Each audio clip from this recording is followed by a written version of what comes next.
While passing through Fenway Park, there's really only one image that comes to mind: the Boston Red Sox. However, at night, this neighborhood becomes home to a completely different community.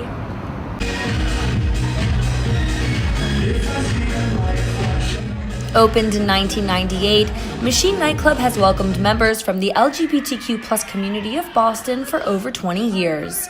As one of Boston's most famous gay bars, it boasts a fully packed calendar of events such as 90s Wednesdays, RuPaul Thursdays, and 18+ Fridays.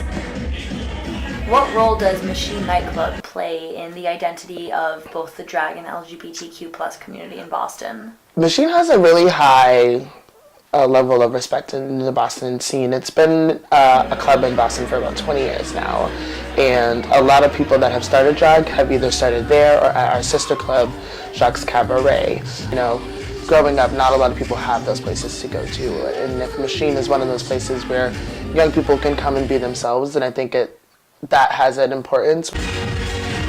But Machine's time in Boston will be coming to an end this fall. British developer Scape recently filed notice with the city to build a 205,000 square foot private student housing unit on the property in Fenway. What worries you when you hear places like Machine will be closed down? For me, it's an issue that's ever going where, you know, people have these spaces that they call safe spaces in homes, and then higher powers come in and want to demolish or remove those spaces and build for other communities. I think for our younger populations, it's kind of forcing them to have to find other spaces to go to. And, you know, with Machine being the only 18+ night in Boston, it does cut off a community, especially of people who need these spaces. But the LGBTQ+ community isn't the only one being affected.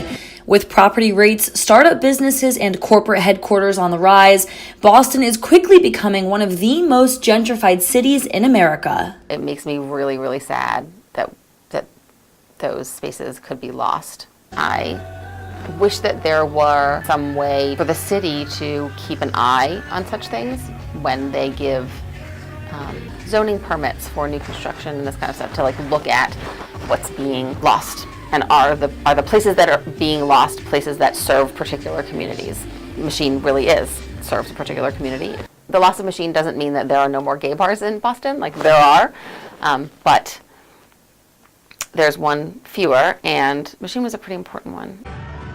However, despite the obstacles that many of these marginalized communities continue to face, one group remains hopeful: Boston's youngest LGBTQ+ advocates.